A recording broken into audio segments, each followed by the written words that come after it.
Now that we have concluded the preparedness series, we begin our response series. This first lesson will incorporate what we learned in the first two series to aid in communicating with responders.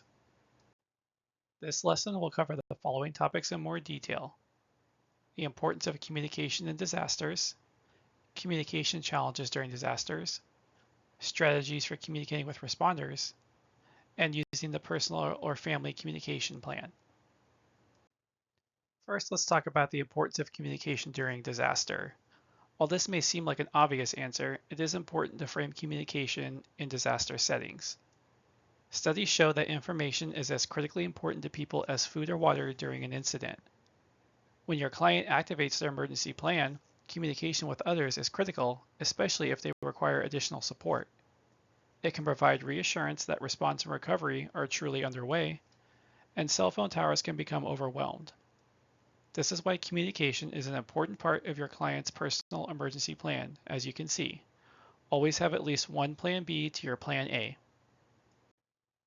By the end of this training, you will be able to explain why communication is critical during emergencies, identify challenges in communication during a disaster, identify strategies for communicating with first responders and disaster workers, and guide your client in executing their personal or family communications plan from their emergency plan.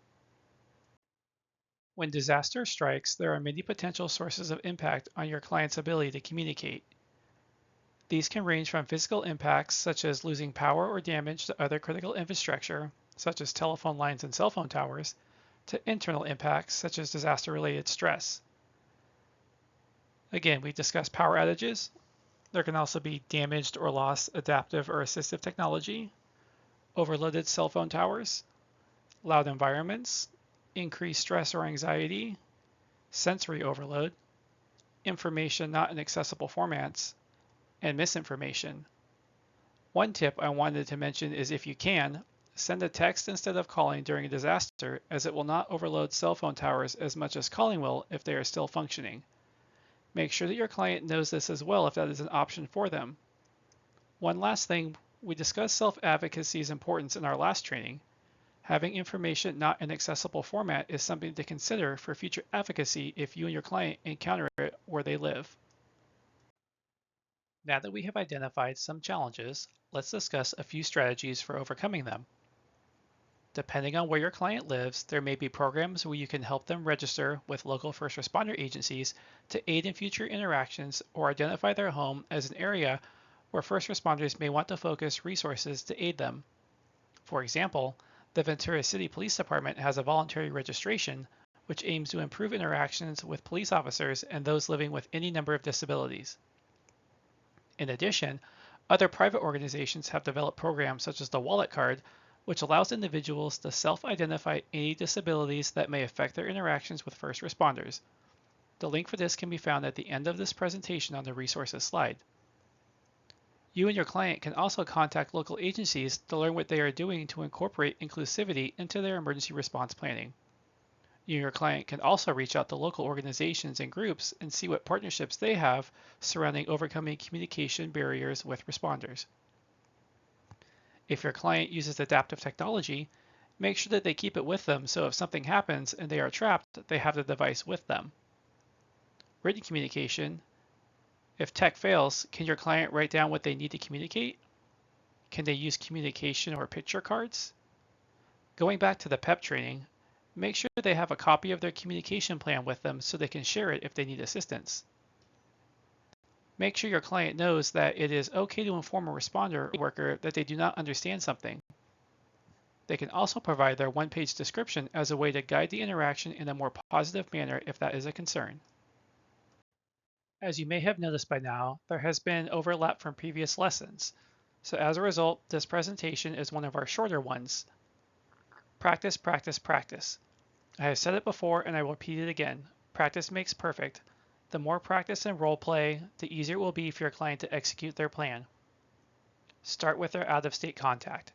It is best to call out-of-state contacts first, which can route your client's call out of congested local networks. Suppose everyone on their communication plan checks in with the out-of-state contact first. In that scenario, the out-of-state contact can relay that they have heard from each person within the household to the person who calls after them. If they don't answer, instruct your client to leave a message so that they can relay it if your client is heading to a predetermined gathering point, or an alternate one if they know the primary location isn't accessible. Once they have contacted the out-of-state or out-of-area contact, tell them to reach out to their local friends and family to let them know that they are okay. Landline is always the best option. Instruct your client to use a landline if they have one. If they don't have one now, tell them to consider getting one if possible, as they are relatively inexpensive. An old-fashioned copper wire-based landline phone is often reliable in many disasters, including floods and power outages. Landlines may continue operating even during power outages as they work off their low-voltage power system and draw their power from the copper telephone wire. When using a landline, your best bet is to have a wired, non-cordless phone that does not require a wall plug or battery for power. These may be phased out in the future, but for now these are still an option as of this recording. Cell phones are the next best option. Texting is best because, as we have mentioned, cell towers can become overloaded during a large-scale disaster. Nothing is worse than calling someone for help only to receive a busy tone. Critical infrastructure can fail and be damaged. It is also possible that none of the above options will work due to massive damage to critical infrastructure such as phone lines and cell phone towers. That is why it is crucial to have those predetermined meeting places. If all communication methods fail, everyone should know where to go so your client can reunite with anyone who may not be with them when the disaster strikes. Leave messages or a trail of breadcrumbs. Lastly, instruct your client that if they leave an area where others may expect to find them, to leave a note or message to let those looking for them know where they went or are going. This is also something that should be predetermined. Say your client's plan says to meet at a certain park. If they go there and no one is there after waiting for a decided upon amount of time, they will leave a note by the park bench near the swings. The more redundancies they build into their plan, the stronger it will be. Remember, communication is critical and it is the most common point of failure during disasters. This video provides a great recap of what we have discussed in our series up to this point. It will touch on the communications plan creation process as well as revisit the importance of make sure GoKits. your family answers these questions. What types of disasters happen where we live or travel? This is a good way to get everybody thinking about what types of disasters could happen near you. Where will we meet? Pick a safe, easy to remember place to meet, like a big tree or a neighbor's home. Also pick a place to go outside your neighborhood, like a family member's house or a community center, in case you can't get home. How would we contact each other? If your call doesn't go through, try texting.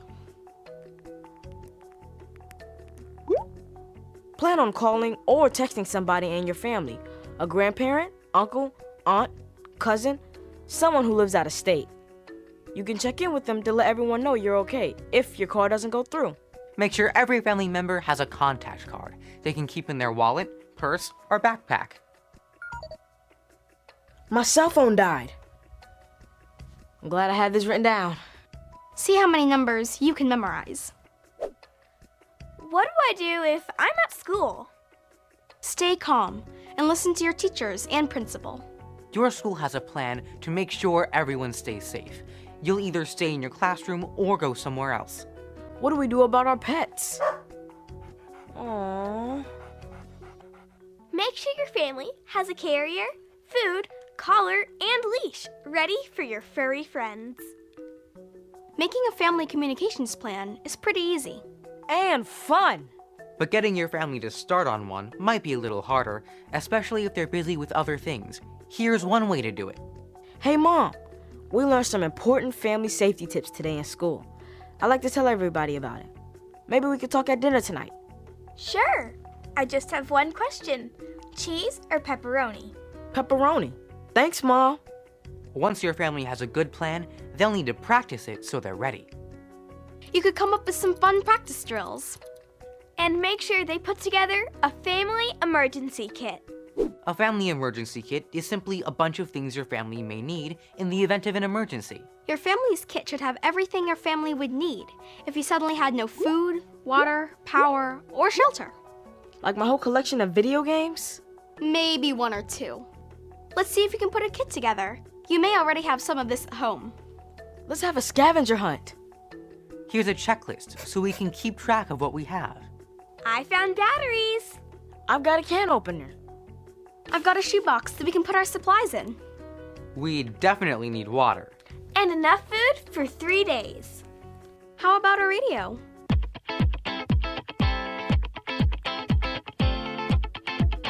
Actually, a battery-operated or hand-crank radio would keep you posted on local disaster alerts.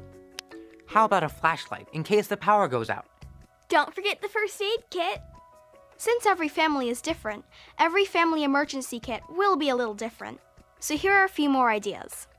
Local map, dust mask, garbage bag, pliers. Clothes, sturdy shoes or boots, blankets, Rain gear, books, games, and cash. Compass, flare, charger. Toilet paper, soap. toothbrush, toothpaste, And any prescriptions or other items for family members who may need them. Get the idea? Make sure the kit is stored somewhere that is easy for everyone to reach.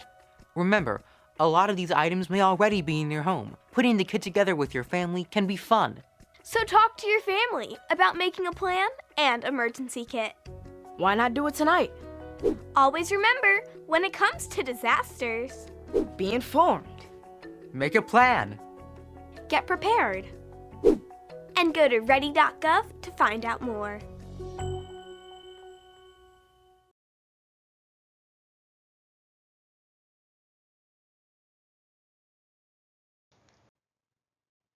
These resource links can be found on the TCRC website in the Rescue Tri-County section or in the video description below. The first resource is an independent study course offered through FEMA that's about effective communication. This is just a sample portion from it, so you don't have to go through the whole course. The second is the Ready.Gov Family Emergency Communications Plan. You will find the document to create the Emergency Family Communications Plan here. I've also put in a link for the Federal Communications Commission, or the FCC, which talks about tips for communicating during an emergency. And then lastly, there's disaster communication considerations that is focused on disaster communication. This would be the time where you could ask questions if this was being presented live, but since you're watching a recording, please send any questions you have to the TCRC ERC. My contact information can be found above. So, in summary, today we covered the importance of communication during disasters, challenges your client may face with communication during a disaster, strategies to improve communication with first responders, and additional considerations to help guide your client in executing their communications plan. Thank you so much for your time and your commitment to safety and disaster preparedness. I welcome any and all feedback on this training. And lastly, these are the references from the material found in this presentation. They can be found on the TCRC website in the Rescue Tri-County section and in the video description below.